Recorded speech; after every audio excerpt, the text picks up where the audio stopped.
Matthew 17.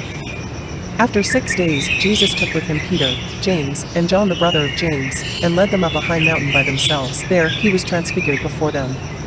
His face shone like the sun, and his clothes became as white as the light. Just then there appeared before them Moses and Elijah, talking with Jesus. Peter said to Jesus, "Lord, it is good for us to be here. If you wish, I will put up 3 shelters, one for you, one for Moses, and one for Elijah." While he was still speaking, a bright cloud covered them, and a voice from the cloud said, "This is my Son, whom I love, with him I am well pleased. Listen to him." When the disciples heard this, they fell face down to the ground, terrified. But Jesus came and touched them. "Get up," he said. "Don't be afraid." When they looked up, they saw no one except Jesus. As they were coming down the mountain, Jesus instructed them, "Don't tell anyone what you have seen, until the Son of Man has been raised from the dead." The disciples asked him, "Why then do the teachers of the law say that Elijah must come first?" Jesus replied, "To be sure, Elijah comes and will restore all things. But I tell you, Elijah has already come, and they did not recognize him, but have done to him everything they wished. In the same way, the Son of Man is going to suffer at their hands." Then the disciples understood that he was talking to them about John the Baptist. When they came to the crowd, a man approached Jesus and knelt before him. "Lord, have mercy on my son," he said. "He has seizures and is suffering greatly. He often falls into the fire or into the water. I brought him to your disciples, but they could not heal him."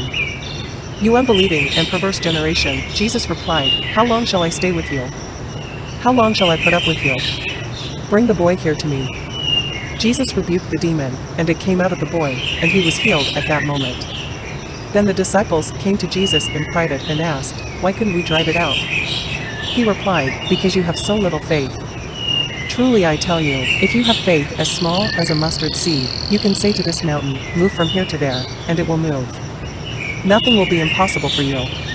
When they came together in Galilee, he said to them, "The Son of Man is going to be delivered into the hands of men.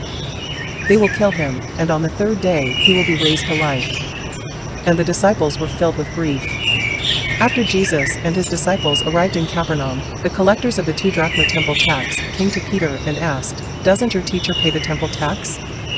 "Yes, he does," he replied. When Peter came into the house, Jesus was the first to speak. "What do you think, Simon?" he asked. "From whom do the kings of the earth collect duty and taxes, from their own children or from others?" "From others," Peter answered. "Then the children are exempt," Jesus said to him. "But so that we may not cause offense, go to the lake and throw out your line. Take the first fish you catch, open its mouth, and you will find a 4 drachma coin. Take it and give it to them for my tax and yours."